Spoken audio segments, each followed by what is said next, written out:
The clock on the marble wall ticked like it was counting down to something inevitable.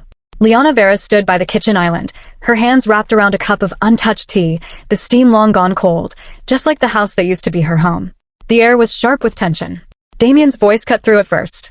"I'm not saying you're useless, Liana," he began, his tone wrapped in false calm. "But you've never really worked for anything. You've lived off what others built. First your parents, then me." Across from him, Clara sat at the dining table, arms folded, eyes flicking between them like a referee who already knew who'd lose. 19 years old, brilliant, ambitious, and heartbreakingly convinced her father's word was truth. Liana's lips trembled slightly as she answered, "I may not have built your empire, Damien, but I built this family. And that's something you've never understood." Damien gave a sharp laugh. "Built this family? Please, Liana. You've been nothing but a figurehead. You host dinners, sign thank you cards, and call it contribution. Clara deserves an example of strength, not sentimentality." Liana turned to her daughter, searching for a glimmer of the little girl who used to hide behind her legs and call her Mama Bear. "Clara," she said softly, "you know me better than this. You know how much I've—" But Clara stood up suddenly, her chair screeching against the marble floor. Her face was tight, her eyes glistening. "Stop it, Mom. You don't get it. Dad worked hard for everything we have. You had it all handed to you. And now you're jealous because he actually did something with his life." Liana's breath caught. For a moment, her voice deserted her. "I gave up everything to be here," she whispered. "Everything." Damien smirked. "Then maybe that was your first mistake." The room fell silent except for the hum of the refrigerator and the faint tapping of rain beginning against the windows. Clara crossed her arms, her tone trembling but cold. "You don't belong here anymore." The words landed like a blade. Not shouted, but sharp, deliberate, final. Liana blinked once. Then again. The cup slipped from her hand and shattered on the floor, scattering porcelain like snowflakes. No one moved to clean it up. For a long moment, she just stood there, hearing echoes of her own laughter from years ago, remembering how she'd once danced barefoot in that kitchen, how that same man had kissed her neck and whispered promises of forever. Now, forever was over. She turned without another word. The rain grew louder, pressing against the windows like applause from some cruel audience. In her bedroom, she opened her wardrobe and pulled out the small leather suitcase she'd once used for weekend trips with Damien. Inside, she placed only what mattered, a few clothes, her wedding ring, which she hesitated before slipping off, and a photograph of Clara at 5 years old, missing her front tooth, holding a sunflower bigger than her face. Downstairs, neither of them stopped her. Damien watched from the living room, arms folded, the faint glow of the fireplace flickering in his eyes. Clara looked away, jaw tight, pretending not to see the suitcase rolling past her. Liana paused at the doorway, taking one last look at the house, the marble floors she'd polished, the walls she'd painted herself when the workers got it wrong, the home she'd built piece by piece from love, not money. "Goodbye," she whispered, not to them, but to the version of herself that had stayed too long. Outside, the rain soaked through her coat instantly. The mansion gates creaked as they opened and shut behind her with a heavy clang, like a chapter closing. 4 hours, she drove without direction. The city lights blurred through her windshield, distorted by tears she didn't even feel falling. Every memory replayed like a cruel film. Damien's charm, Clara's first steps, family dinners filled with laughter that now felt like lies. When her phone rang, she almost ignored it. Then she saw the name. Mother. She hesitated, thumb trembling over the green icon. Finally, she answered. "Hello." There was a pause, and then a soft, trembling voice filled the silence. "Come home, Leah," her mother said. "The door never closed for you." For the first time that night, Liana let out a sound. Part sob, part sigh, the sound of something breaking and beginning all at once. The car turned toward the old estate, headlights cutting through the storm, carrying her back to the only place that had ever truly been hers. The Vera's estate appeared like a dream Liana had half forgotten, towering marble columns, crystal windows glimmering under the morning drizzle, gardens still trimmed with mathematical precision. But to her, it didn't feel like home. Not yet. As her car rolled up the driveway, memories hit her like waves. Her father's lectures about legacy, her mother's soft laughter echoing through the hallways, and her brother Julian chasing her with a paintbrush during one of their teenage art wars. Those echoes made the silence now even louder. A butler opened the grand doors, hesitating for a moment before whispering, "Welcome home, Ms. Liana." His eyes carried something between pity and relief. Inside, the air smelled of lilies and cedarwood polish. Chandeliers gleamed above her like constellations she used to know by heart. Servants glanced up, whispered softly, pretending to look busy. She could almost hear them. "She's back. Poor thing. Thrown out by her husband." Her heels clicked against the marble floor as she walked toward the grand staircase. At the top stood her mother, Eleanor Veras, still graceful in her late 70s, silver hair pinned elegantly, her posture proud but kind. When Eleanor saw her daughter, she didn't speak. She simply came down the stairs and pulled her into an embrace that dissolved all pretense. "My darling girl," she murmured, voice trembling. "You look tired." Liana closed her eyes. "I feel empty." Eleanor cupped her face. "Wealth doesn't make you valuable, yeah. But forgetting your worth makes you poor." Behind her, a deep, steady voice added, "Sometimes, love blinds us more than hate ever could." Her father, Gideon Veras, stood by the archway, tall, composed, his age softened only by the gentleness in his eyes. He wasn't one for displays of emotion, but in that moment, he opened his arms. She stepped into them wordlessly. It felt like forgiveness, silent, unconditional, and overdue. Later that evening, she sat in the sunroom with a cup of chamomile tea while rain drizzled against the glass ceiling. Eleanor sat across from her, knitting with the calm of a woman who'd weathered every storm and learned to smile anyway. "I failed," Liana whispered. "All those years.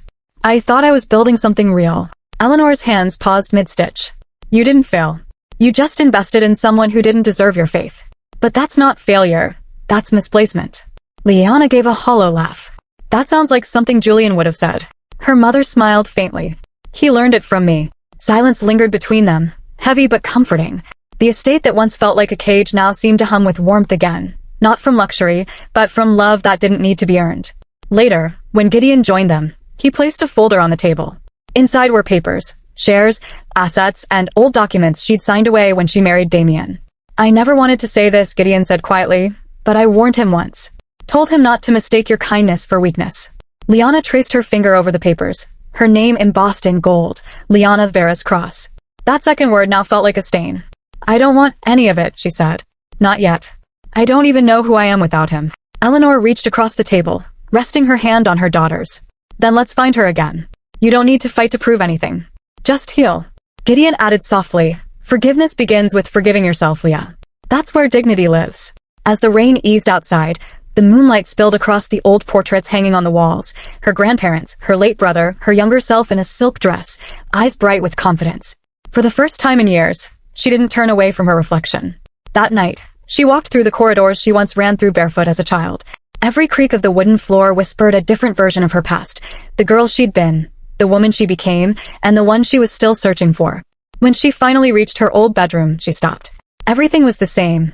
Pale blue walls, lace curtains, a stack of her favorite books on the nightstand, dusted and neatly arranged by someone who'd never given up waiting. A framed photo stood on the vanity, her and Julian, both laughing so hard their eyes were closed. Beneath it, a small note she'd written as a teenager. "One day I'll make my own world, not built by others, but by me." Liana smiled sadly. "Guess I have to keep my promise," she whispered. She opened the window. The night air smelled of roses and rain, the scent of endings and beginnings. From downstairs, she heard her mother's voice calling softly, "Sleep well, yeah. Tomorrow we start again." And for the first time in a long time, Liana believed her. Sunlight filtered through the tall arched windows of the Vera's estate, warming the marble floor and waking Liana with a calm she hadn't felt in years. For the first time in forever, she didn't wake up to Damien's critical sighs or Clara's disinterested silence. Only the faint chirping of birds and the scent of rose tea waited for her. She dressed simply, soft linen blouse, beige slacks, and her late brother Julian's old wristwatch. No diamonds, no flash. Just quiet resolve. Downstairs, the breakfast table was already set with Eleanor's usual grace. Freshly baked croissants, fruit salad, and the morning paper folded precisely beside Liana's cup. Eleanor looked up from her knitting as Liana entered. "You slept like someone who finally stopped apologizing in her dreams." Liana smiled faintly. "Still working on that part." Gideon sat across the table, glasses perched low on his nose. "Your mother tells me you've been wandering the East Wing again. You were always curious where things didn't concern you." "I was just remembering," she said. "Good," he replied. "Memories are lessons with prettier packaging." Eleanor nudged a folder toward her. "Felix Trent is waiting in the study. He said he was Julian's friend and advisor before, well." Liana froze for a moment. "Felix is still with the company?" Her mother nodded. "He never left. Said he owed Julian too much to abandon the empire. He's been keeping it stable, but he asked for you specifically. Said it's time you stopped hiding from your own reflection." That made Liana laugh softly, a real one this time. He always had a poetic way of bossing people around. Moments later, she walked into the study, the same oak-paneled room where her father used to lecture her about business etiquette and where Julian once signed his first deal, beaming with pride. Felix Trent stood by the window, tall, silver-haired, his expression calm but knowing. His suit was simple, his presence commanding without effort. Ms. Veras, he greeted with a respectful nod. Or do you prefer Mrs. Cross still? She smiled dryly. Let's just say the cross part has been lifted. He chuckled quietly. Julian would have loved that line. They sat across from each other, sunlight spilling between them. Felix studied her for a moment, his gaze sharp but kind. You've been gone a long time. The empire didn't fall apart, but it's lost its pulse. Your mother still runs the philanthropy side. Your father handles strategy. But what made this empire human? The empathy Julian and you carried, that's what's missing. Liana tilted her head. You really think I can bring that back? After everything? I don't think, he said plainly. I know. Her throat tightened. I've been out of the business world for nearly 2 decades. My confidence isn't what it used to be. Confidence isn't built in boardrooms, Felix replied. It's built in heartbreak and recovery. You've done both. For the first time, she didn't argue. He handed her a file. The current state of the Veras empire. Our luxury skincare division has plateaued. The younger audience doesn't connect with it. But you, Liana, you understand people. You always did. They don't need another brand telling them they're not enough. They need one reminding them they already are. Something flickered inside her, the faint spark of purpose she thought she'd lost. By afternoon, she found herself walking through the main office of Veras International for the first time in 19 years. The polished floors, the distant hum of printers, the quiet nods from employees who still remembered her, it all felt surreal. Some whispered her name, others pretended not to stare. She smiled politely, pretending she didn't notice. But her hands were trembling slightly as she pushed open the glass doors of the executive floor. In the center of the hallway hung a framed photograph, Julian and her laughing, arms around each other after their first product launch. Beneath it, a small plaque read, built with care, sustained by heart. Liana paused, her reflection layered over Julian's in the glass. You'd probably tell me to stop overthinking and just get to work, she murmured. Felix appeared beside her. He would, he said softly. And he'd also remind you that no one has your intuition. You see people before you see profits. She turned to him. That's not very corporate of me. He smiled. That's exactly why this company needs you. That evening, she sat by her old writing desk, staring at a blank journal. The last page she had written in this same journal was dated nearly 20 years ago, the day before she married Damien. The handwriting was younger, rounder, full of dreams. Now, her pen hesitated before touching the paper again. Day 1, the return. Not to reclaim power, but to remember who I was before I gave it away. She closed the book gently, feeling a strange mix of peace and anticipation. Meanwhile, across the city, Damien Cross was giving an interview to a business magazine. He smiled perfectly for the cameras, saying, I've built everything from scratch. No inheritance, no help. Just hard work and vision. The article's title the next day read, Damien Cross, the man who built his own empire. Liana saw it during breakfast. She read it once, then set it aside without a word. Eleanor raised an eyebrow. No reaction? Liana smiled faintly.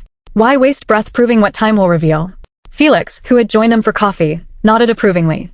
That's the Liana I remember. She looked out the window at the morning light pouring over the gardens, and for the first time in years, she wasn't thinking about what she'd lost. She was thinking about what she'd rebuild. Not as Mrs. Cross, but as Liana Veras. The following morning carried a strange peace, the kind that comes not from calmness, but from quiet resolve. Liana woke early, her hair still tousled from sleep, the air around her filled with the scent of rain-washed roses drifting in from the garden. She slipped on her robe and walked barefoot through the corridor that led to the back terrace. There, beneath the climbing vines and soft morning fog, sat her mother, Eleanor Veras, wrapped in a shawl, a porcelain teacup resting by her side, a journal on her lap. Eleanor smiled when she saw her. I was wondering when you'd come back to the garden. This is where your grandmother taught me how to breathe again after my own heartbreaks. Liana sat beside her. Did she have as many heartbreaks as I do? Eleanor chuckled softly. Oh, far more. The difference is she learned early that pain isn't a wall. It's a door. You just have to stop staring at the hinges long enough to walk through.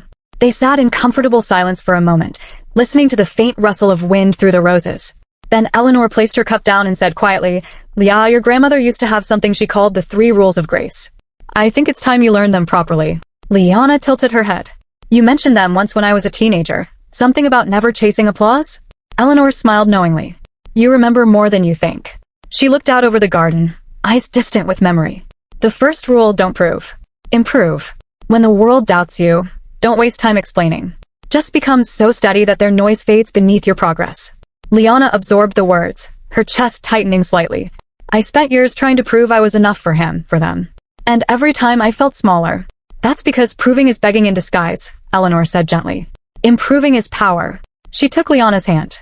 The second rule, never seek revenge. make success your answer.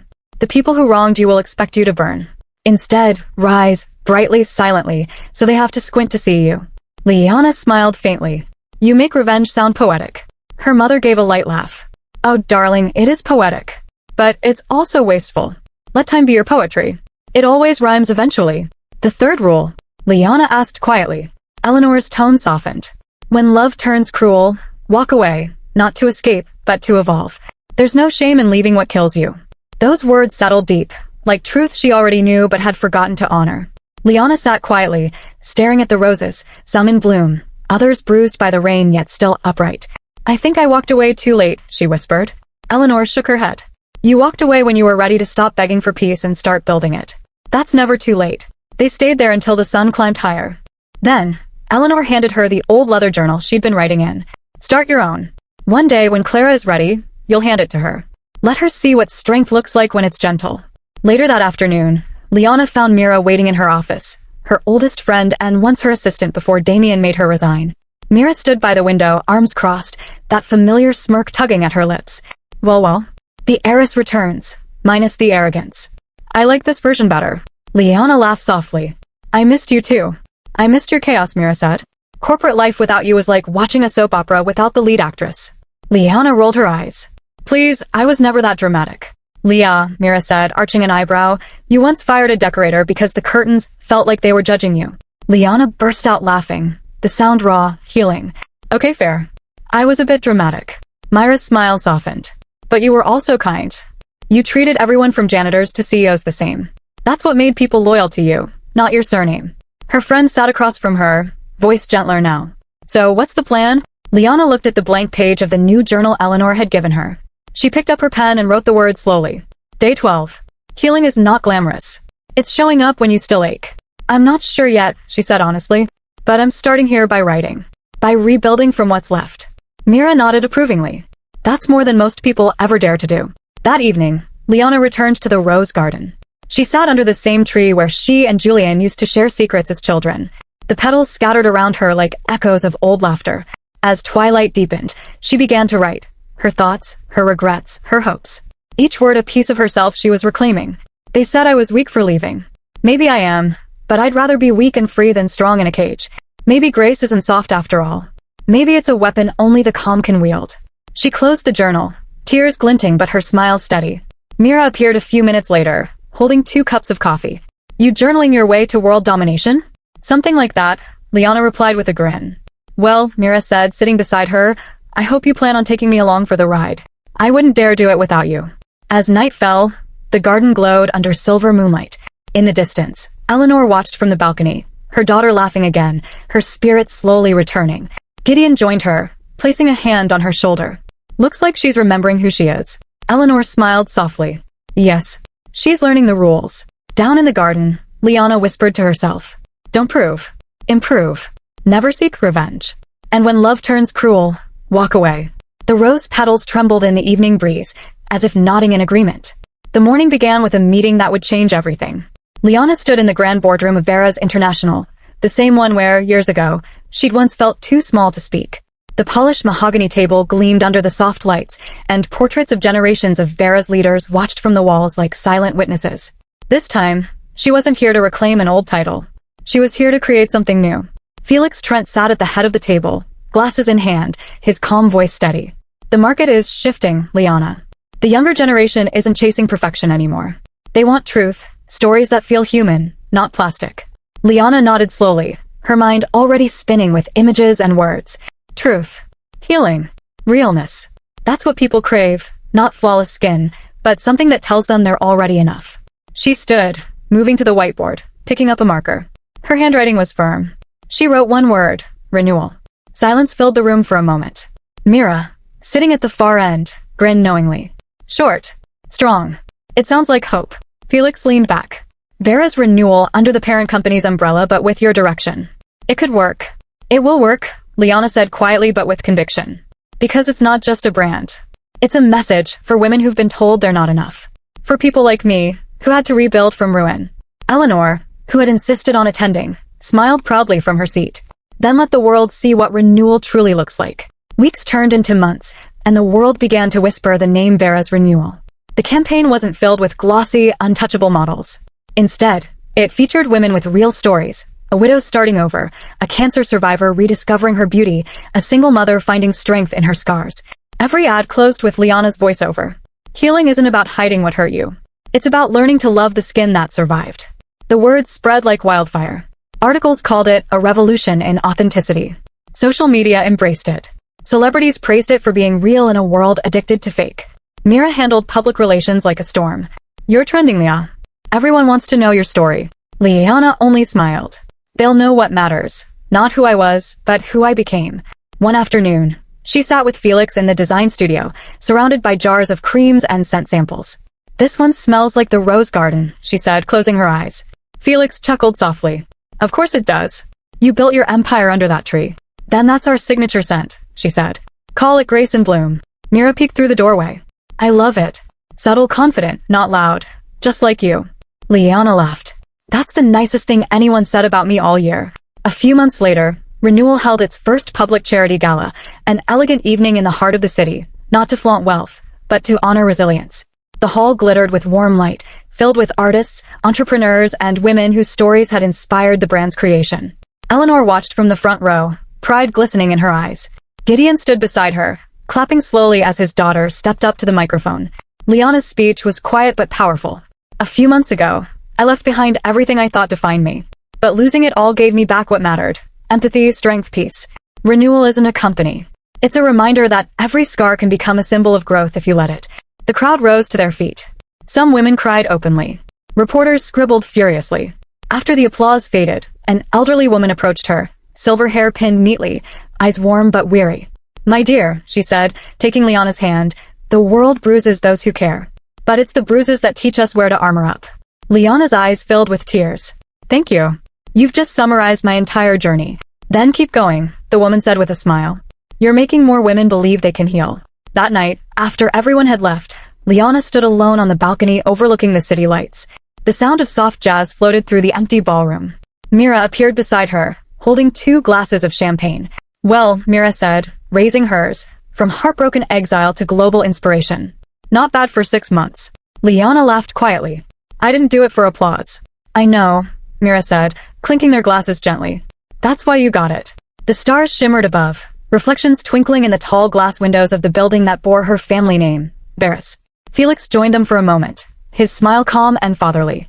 You've done what few can, turn pain into legacy. Julian would be proud. Liana looked out at the skyline.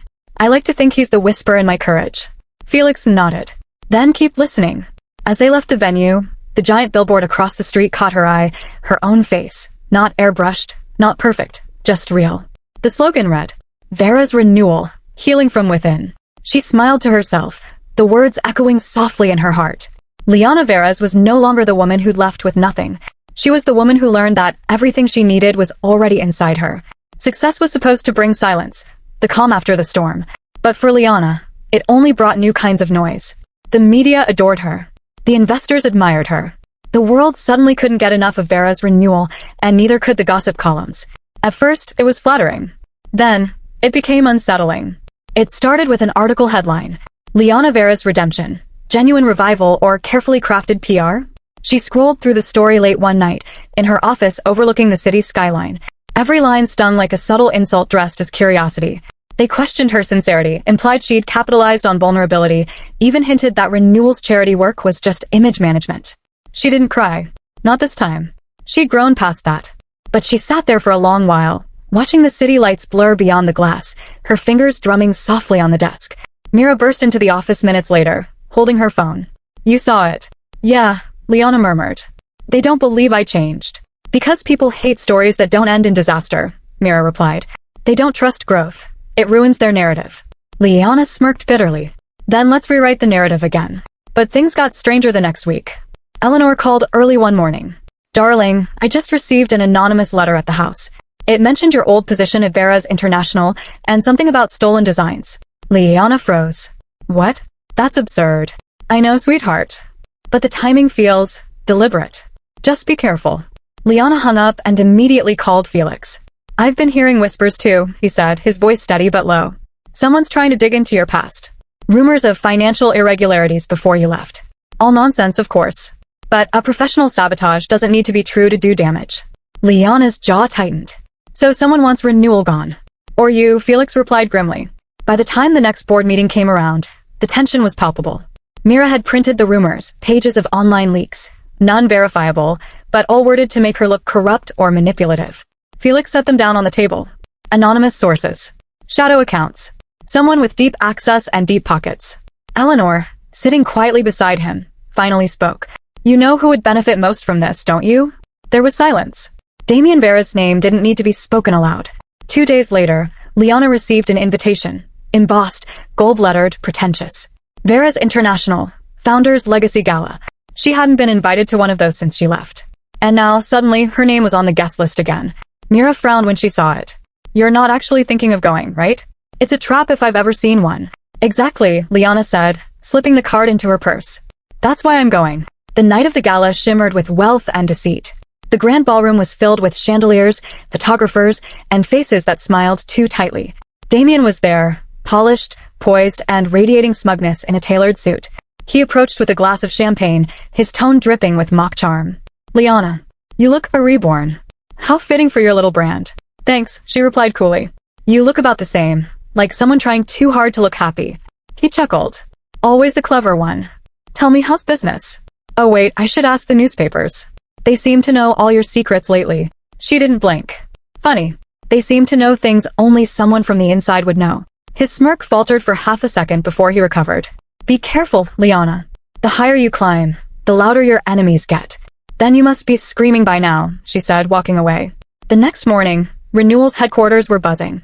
Mira stormed into Liana's office with a newspaper. You're on the front page again. But not how they expected. The headline read, Liana Veras attends Founders Gala. Reunites with family, unveils Truth Initiative. Below it, there was a photograph of Liana standing at the gala microphone, her spontaneous speech broadcasted live across several channels. She hadn't planned to speak, but when she saw the cameras, something in her refused to stay silent. You can question my motives, my past, even my pain, but you can't question my purpose.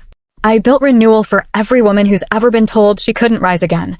And if honesty makes you uncomfortable, that says more about you than it does about me. That single paragraph had gone viral overnight. Felix called her with laughter in his voice. You just turned their trap into free marketing. Good, she said softly. I'm done defending my growth. But even victories come with shadows. Later that night, she received another message, anonymous again. This time it wasn't just rumors. It was a single sentence that chilled her blood. You've rebuilt your life, Liana. Let's see how strong it stays when the truth about Julian surfaces. Her heart stopped. Julian. She hadn't heard that name in months. Not since she whispered it to the stars, hoping he was proud. Now someone was using it as a weapon. She stared at the message for a long, trembling moment before finally whispering into the dark. Who are you? The city lights flickered outside, as if mocking her silence. For the first time in months, the peace she'd fought for felt fragile again, and Liana Veras realized her story wasn't done rewriting itself yet. The morning after the anonymous message, Liana sat on the veranda of her estate, staring at the screen of her phone. The words glowed like embers that refused to die. Let's see how strong it stays when the truth about Julian surfaces. Her brother. Her anchor. Her lost half. Julian Veras had been gone for 15 years, a quiet tragedy no one in the family ever discussed aloud. He'd been the brilliant mind behind their company's earliest innovations, the golden child who loved fiercely and fell harder. His death was called an accident, but in the mansion's silence, that word always felt borrowed, like it didn't quite belong. Now, someone wanted to drag him back from the ashes. Felix came as soon as she called. The silver-haired advisor looked grim, his eyes sharp behind his glasses. If someone's invoking Julian, it's deliberate. They know it'll destabilize you. Liana's voice wavered. Why bring him up now? Because Renewal is flourishing, Felix said. And because Damien's empire is quietly falling apart. He's desperate. His company's finances are bleeding. His investors are pulling out. I wouldn't be surprised if he's behind this. Liana exhaled slowly, steadying her trembling hands. He's trying to weaponize ghosts. Then don't give him your fear, Felix replied. Give him your silence. That's deadlier. Meanwhile, at the Cross Mansion, Damien's life was unraveling thread by thread. His mistress, Verena, was pacing the study, phone in hand. You said the merger money was clean, Damien. Now the board's demanding proof. Where is it? Handled, he said through gritted teeth, pouring himself a drink. No, it's not handled. She flung a newspaper at him. The headline screamed. Cross Industries faces legal scrutiny over foreign accounts. Damien's smirk cracked. Who leaked that? Who do you think? Verena sneered. Maybe the wife you underestimated. He slammed his glass down. Don't say her name. Why not? You still orbit her, Damien. Everything you do is to prove you're better than her. But guess what? She's not even trying to beat you anymore. She's already won. Verena stormed out, heels clicking like gunshots. Damien stood there, seething, a king watching his castle burn. Across town, Clara was watching everything unfold from her phone. She scrolled past photos of her mother, radiant on magazine covers, smiling alongside employees of Renewal, women of all ages, all backgrounds. The captions praised her compassion, her leadership, her authenticity. Then, the next article showed her father, pale, stressed, avoiding cameras. The contrast gnawed at Clara. For years, she'd believed his version, that her mother had abandoned him, that she was weak, manipulative, entitled. But now nothing fit. Her phone buzzed, another message from her grandparents. She almost ignored it like all the others. But something made her open it. It was a scan letter. The subject line read, "From your mother on your 14th birthday." She hesitated, then opened it. "My dearest Clara, I know someday you may hate me. And that's okay. Hate is only love with bruises. But I hope you'll remember that every decision I made, even walking away, was to show you that dignity is worth more than diamonds. When the world breaks you, rebuild gently. With all my love, always Mom." Her throat tightened. Her chest ached with something she couldn't name. Tears blurred the screen. For the first time, Clara felt the weight of everything she'd thrown away. That night, she overheard her father on the phone. His voice was sharp, desperate. "You promised me those funds were untouchable." Damien hissed. "Don't you dare vanish on me, Verena." Then came silence. And then, the unmistakable crack of something breaking inside him. "Everything I built," he whispered, his voice hollow, "gone." Clara stood frozen in the doorway, realization crashing over her. Her mother hadn't been the weak one. Her father had been the illusionist. 2 days later, she arrived unannounced at the Vera's estate. Mira met her at the gate, startled. "Clara? I need to see her," the girl said, eyes red-rimmed but determined. When Liana came into view, elegant, poised, her presence commanding yet soft, Clara's breath hitched. For a moment, she saw not just her mother, but the woman she had betrayed. "Mom," she whispered. "I was so wrong." Liana's expression didn't waver. She stood silent for a long moment, her voice finally steady as glass. "Apologies are easy," she said softly. "Understanding is hard. You'll have to earn that." Clara's tears fell freely, but Liana didn't move to comfort her. There was no cruelty in her distance, only boundaries, long overdue. Eleanor appeared beside them, quiet as dawn. "Let her work for what she broke," she murmured to her daughter. Liana nodded, eyes still on Clara. "She will." Later that evening, Liana sat under the rose tree with her journal open. The night air was cool, scented with earth and rain.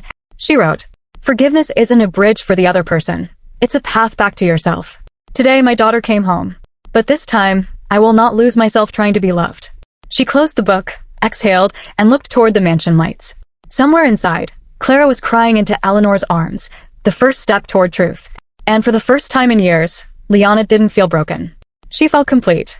The next morning, the world seemed quieter, not in sound, but in spirit. The Vera's mansion, always humming with servants, chatter, and the rhythm of luxury, held an unusual stillness. In that stillness, something sacred was happening, a reckoning between mother and daughter. Clara stood before Liana in the sunroom, where golden light spilled across the marble floor. Her hair was tied back, her eyes raw but resolute. Liana studied her for a moment, not as her child, but as a young woman standing at the crossroads of arrogance and humility. "Tell me," Liana said softly, "why are you here?" Clara's voice trembled. "Because I want to fix it. I want to understand what I broke." "Understanding doesn't come from words," Liana replied, setting down her teacup. "It comes from sweat, humility, and silence." She stood, her tone turning firm. "You'll get one chance to prove you mean what you say." "How?" Liana looked her straight in the eye. "You'll work for Renewal. 1 year. No titles. No surname. You'll earn your place like every other woman who's been told she wasn't enough." Clara blinked, startled. "You mean, start from the bottom?" "Exactly there." Eleanor, who had been sitting quietly by the window knitting, looked up with a faint smile. "Child, every empire looks different from the floor. It's where you learn what really holds it up." On her first day at Renewal's factory, Clara wore her plainest clothes. Jeans, a white shirt, no jewelry.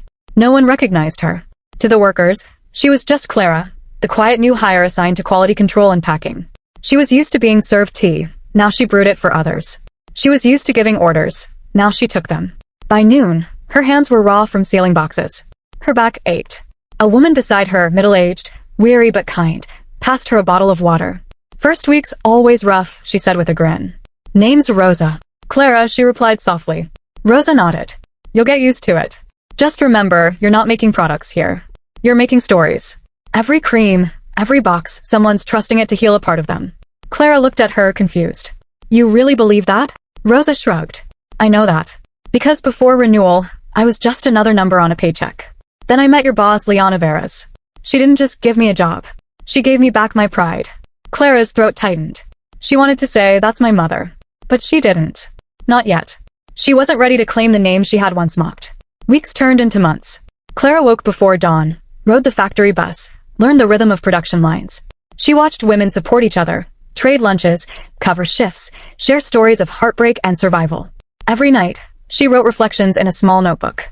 The entries began angry, then softened, then became something else, gratitude.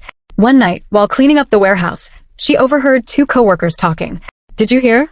The boss's ex-husband's company is collapsing," one said. "Good riddance," the other replied. "You don't destroy gold by throwing mud on it." Clara turned away, heart pounding. She hadn't seen Damien in weeks, but she could imagine him unraveling, the same way she once had in her ignorance. At the Veras mansion, Eleanor watched her granddaughter's quiet transformation. She would often find Clara sitting in the garden after her shifts, staring at her hands. No longer soft, now marked with effort. One evening, Eleanor sat beside her with 2 cups of tea. "You know," she said, "the richest hearts don't belong to those who never broke. They belong to those who learned to rebuild without bitterness." Clara's eyes shimmered. "I used to think strength meant being right. But now I think it means being kind, even when you have every reason not to be." Eleanor smiled faintly. "That's your mother's lesson. She learned it the hardest way." Meanwhile, renewal kept flourishing, but now with Clara's hidden contributions. She proposed a new initiative, a campaign where factory women shared their own healing journeys. Felix loved the idea. So did Liana, though she didn't know the idea came from her daughter. When she eventually found out, Mira told her over dinner. "She didn't ask for credit," Mira said quietly. "She said it wasn't hers to take." Liana paused, setting her fork down. "She's learning." At the end of the 12th month, Clara stood in Liana's office once again.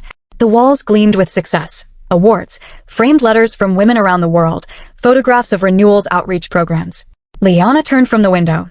"So," she said, "did you find what you came for?" Clara took a deep breath. "Yes. I found the woman I used to despise and realized she was the person I always needed to become." Liana's expression softened, but she said nothing. Clara continued, her voice breaking. "I'm not asking for forgiveness. Just a chance to stand beside you, not as your daughter, but as someone worthy of your respect." Silence hung heavy. Then, slowly, Liana walked around her desk and pulled her into a hug, the first real one in years. "I don't forgive you because you're my daughter," she whispered. "I forgive you because you chose to grow." Tears spilled down both their cheeks. Outside the office window, the sun broke through the clouds, painting the renewal logo in gold light. That evening, the Veras family gathered under the rose tree: Liana, Eleanor, Gideon, Mira, Felix, and Clara. Eleanor poured the tea. "Well," she said, looking at her granddaughter with a wink, "you survived your first year of humility. That's worth celebrating." Clara laughed through tears. "I think I learned more in 1 year here than in all 19 before." Gideon raised his cup. "Then may empathy guide your power, not pride." As they toasted, Liana looked at the blooming roses, her grandmother's roses, now her own. Renewal wasn't just a brand anymore. It was a legacy of grace, rebirth, and women who refused to stay broken. She looked at her daughter and said quietly, "Welcome home." And for the first time in a long, long while, home truly meant peace. The city was waking up when Damien's empire began to crumble. Not with explosions or headlines at first, but with quiet, devastating details. Numbers stopped adding up. Investors stopped returning calls. Accounts that once overflowed now sat hauntingly empty. Damien Cross, the man who built his name on power and poise, was running out of both. In his glass office overlooking downtown, he stood alone, the skyline reflecting on the surface of his untouched whiskey. His once loyal assistant entered nervously. "Sir, the auditors, they're refusing to sign off." Damien didn't look up. "Refusing?" She hesitated. "They found transfers. Shell accounts. Offshore. They're linking it all to Verena." Her voice dropped to a whisper. "She's gone, sir. Vanished." The board's demanding answers. Damien's jaw clenched, his voice icy. She wouldn't dare, but she had. Verena, his beautiful, cunning distraction, had taken what she could and disappeared. The accounts she helped him hide were now exposed, leaving him alone to face the collapse. As his assistant left, The door clicked softly behind her, like a final nail sealing his downfall. Damien's hands shook. "Liana," he muttered bitterly. "You did this." But deep down he knew. She didn't have to. His own greed had been the architect of his destruction. At renewal, Liana was in the middle of a press interview when the news broke on screen. Cross Industries collapses. CEO under investigation for fraud. Gasps rippled through the studio. The reporter turned to her wide-eyed. "Mrs. Veras, this is your ex-husband's company. Would you like to comment?" Liana paused, not to think, but to choose her dignity. She smiled softly and said, "No. But I'll say this, the best revenge is rebuilding your peace." The quote would later circle the internet for days, not as gossip, but as gospel. That evening, Clara sat with her mother watching the news in silence. The images on screen showed Damien being escorted through a crowd of reporters, his face pale, his once perfect hair disheveled. Cameras flashed like lightning, each one capturing the death of his illusion. Clara's hands trembled. I don't know how to feel," she admitted. Liana looked at her calmly. "You're not supposed to feel happy when someone falls. Just grateful that you finally learned to stand." A few nights later, when rain blanketed the city, Liana heard the doorbell ring. Mira opened it, froze, then turned to her. "It's him." Damien stood there in the rain, soaked, defeated, his once expensive suit clinging to his shoulders. For the first time since she'd known him, there was no arrogance in his eyes, only exhaustion. "Liana," he whispered, voice cracking, "I'm sorry." He looked around the entryway, eyes landing on the warm light, the faint laughter of Eleanor and Gideon from the living room, the comforting smell of tea and home. It wasn't the mansion they once shared, but it felt more alive. "I lost everything," he continued. "The company, the money, even Clara." Liana met his gaze, her voice steady as steel. "You didn't lose Clara. You traded her for pride." He flinched. "Please. I have nowhere left to go." Before Liana could respond, footsteps echoed from behind her. Clara stepped forward. Her face was calm, her eyes glistening, but this time, not with tears. She looked at her father for a long, unbearable moment. Then, in the same cold, trembling tone he had once taught her to use, she said the words that had once destroyed her mother. "You don't belong here." The air froze. Damien's lips parted, but no words came. The rain dripped from his chin, mixing with the salt of his shame. He turned slowly, the weight of his choices crushing his shoulders, and walked into the storm without looking back. Inside, silence lingered. Clara trembled, guilt flickering across her face. "Was that too cruel?" she asked softly. Liana placed a gentle hand on her shoulder. "No, my love. Sometimes justice doesn't roar. Sometimes it just echoes." They stood by the doorway, watching the rain wash the driveway clean, as if even the earth itself was erasing his footprints. Later that night, Liana sat beneath the rose tree again, pen in hand. The pages of her journal were nearly full, but this entry flowed like closure. "He came home today, the man who once said I didn't belong. I didn't hate him. I just didn't need him anymore. The woman who left with nothing now has everything that matters." She closed the journal, looking up at the night sky, stars faint but visible through the rain. Felix joined her quietly, a mug of tea in hand. "The hardest part of healing," he said, "is watching the ones who broke you face their own lessons." Liana smiled faintly.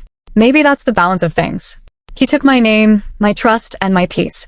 Life took the rest from him." From afar, the Veras mansion glowed softly, not the cold, intimidating glow of wealth, but the warm radiance of peace earned through pain. Inside, Liana's laughter drifted through the halls again. And outside, Damien Cross, the man who once had everything, vanished into the night, a ghost of his own making. The next spring arrived quietly, as if the world had exhaled after a long, heavy winter. The Veras estate bloomed again. Roses, jasmine, and magnolias opening like gentle reminders that even after storms, beauty finds its way back.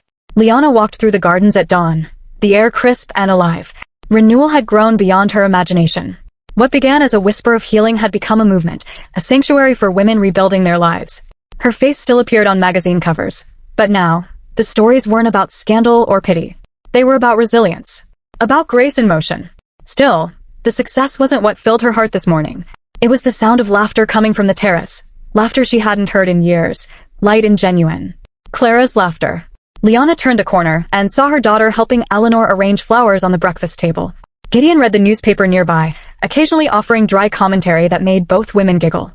Felix sat under the gazebo, already reviewing documents for the next renewal project, while Mira brought in freshly baked scones, humming an old song. For the first time in a long while, it looked and felt like family. Not the kind painted in portraits, but the kind that survived each other, fell apart, and found their way back. Clara noticed her mother standing at the edge of the terrace and smiled. "You're up early again." "Habit," Liana said softly. Healing doesn't let me sleep late anymore. They both chuckled, and for a moment, the silence that followed wasn't heavy. It was peaceful. Later that afternoon, the Renewal headquarters buzzed with celebration. It had been 1 year since the Empathy Initiative launched, and now the project had expanded into something larger, a scholarship program called Second Chances. The founder of the program, as the announcement read, was none other than Clara Crossveras. She stood on stage in a pale cream dress, her voice steady, though emotion shimmered beneath it. A year ago, I thought strength came from power and status. But my mother, and every woman who works at Renewal, taught me something else. Real strength is empathy. It's the courage to care even when the world tells you to harden. Applause filled the hall. Liana watched from the front row, her eyes glistening, her hand pressed gently to her chest. When Clara stepped down, Liana embraced her. "You've done something beautiful," she whispered. Clara smiled, tears breaking through her composure. "I just followed your footsteps." "No," Liana said with quiet pride. "You walked beside them, and that's all I ever wanted." That evening, the family gathered once more under the rose tree, the same tree that had witnessed their heartbreak, silence, and rebirth. Fairy lights glowed in the branches, and the air smelled of earth and new beginnings. Eleanor leaned back in her chair, sipping tea. "You see, Gideon," she said with a wink, "I told you heartbreak is just the soil. It's where wisdom grows." Gideon chuckled. "And here I thought you were just planting roses." Mira laughed. "She planted lessons too. We all just needed to bloom on time." Felix raised his glass. "To the women who taught the world that grace is power." Clara added softly, "And to the men who learned to listen." Liana looked around the table, her parents, her friends, her daughter. Every face a testament to love that survived pride, forgiveness that conquered bitterness, and hope that refused to die. She smiled, her voice barely above a whisper. To home. Later that night, when everyone had gone inside, Liana lingered beneath the rose tree alone. The garden shimmered in moonlight, petals glinting with dew. She knelt near the old stone bench where her grandmother's engraving had been placed just weeks earlier. Forgiveness is not a door to the past. It's a window to a better self. She traced the words gently, her reflection soft in the polished surface. A soft breeze stirred the petals around her, carrying the faint scent of roses. "They once said I didn't belong," she murmured, her voice trembling with peace. "Maybe they were right. I didn't belong to them. I belonged to myself." From the mansion, the warm sound of piano drifted through the night, Clara playing a soft, hesitant melody that grew stronger with each note. Liana rose and turned toward the light. Behind her, the roses swayed as if in applause, each bloom a chapter of her journey, pain, loss, growth, and grace. She walked back home, her silhouette framed by moonlight, the garden whispering the one truth she had fought so hard to rediscover. You never lose yourself when you choose to begin again. The years drifted gently, like petals carried by a warm wind. Renewal grew beyond anyone's expectation, from a single mansion filled with sorrow into a movement that reached far beyond the Vera's estate. The once cold marble halls now echoed with voices of hope. Walls that had heard whispers of betrayal now listened to laughter, healing, and courage. Liana stood before the mirror in her office, the same gilded frame that once reflected a woman broken by rejection. Now it reflected someone entirely new. Not unscarred, but whole. Her hands rested on the edge of her desk, where a fresh letter lay sealed with golden wax. The emblem read Maison de Grace. A new beginning, her foundation's final evolution. It would merge Renewal with another organization Clara had founded, extending programs across cities and countries. Their mission wasn't just to rebuild lives, but to teach grace, in leadership, in forgiveness, in love. Liana smiled faintly. "You've done well, my girl," she whispered, thinking of her daughter. "You turned our story into something greater." Outside, the garden was alive again. Felix's daughter, now 6, ran between the roses, her laughter spilling into the breeze. Mira, now a mentor for new volunteers, sat nearby under the gazebo with Eleanor and Gideon, all three arguing affectionately about whose advice had helped the most people. Liana watched them from the terrace, a warm cup of tea in hand. Every corner of the garden held a memory, pain that had turned into purpose. She could still see her younger self here, kneeling in despair, believing her life was over. Now that same woman stood among miracles she had built herself. She walked toward the rose tree, its roots thick and strong, blossoms deeper in color than ever before. Beneath it stood a bronze plaque that read, Maison de Grace, founded on forgiveness. Grown from love. She ran her fingers over the engraving, her eyes glistening as the evening sun dipped behind the horizon. As the last light touched the sky, Clara approached quietly, now older, composed, radiant in her calm. "You always come here at sunset," she said softly. Liana smiled. "It's the only time the garden feels like it remembers everything, the good and the bad." Clara nodded, slipping her arm through her mother's. "Do you ever think about them? The people who left?" "Sometimes," Liana admitted. "But not with pain anymore." I think of them like old chapters. Necessary, but not the whole story. Clara smiled faintly. Then I guess we finally finished the book. Liana shook her head. No, my dear. We just changed the author. They both laughed, quiet, knowing laughter that only two women who've lived through fire could share. As night settled in, lanterns flickered along the path, lighting up the garden like a constellation reborn on Earth. The music of cicadas filled the air, mingling with the sound of distant piano keys. Liana took one last look at the house, no longer a symbol of rejection, but of rebirth. She whispered to the wind, her voice steady and full. This isn't where they ended my story. It's where I began writing my own. The roses swayed in reply, their scent soft and endless. The fragrance of survival, of forgiveness, of a woman who refused to stay forgotten. And as the stars emerged over the Vera's estate, the garden stood as proof that from the ashes of pride and pain, something divine can bloom. Something that doesn't just heal one heart, but teaches others how to bloom too. Some houses are built of walls and ceilings. Ours was rebuilt with grace.